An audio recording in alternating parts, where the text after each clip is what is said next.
we do a lot of treatment for knee pain. So what happens with the knee typically is the tibia, which is the lower leg bone, tends to rotate out like this, so lateral rotation. So we're going to do a knee adjustment to demonstrate this.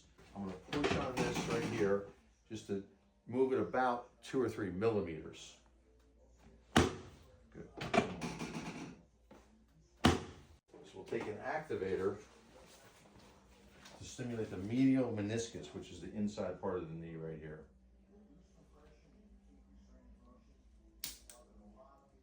So that, along with strengthening exercise of the quad, helps realign the knee so it heals in the right position. That's it.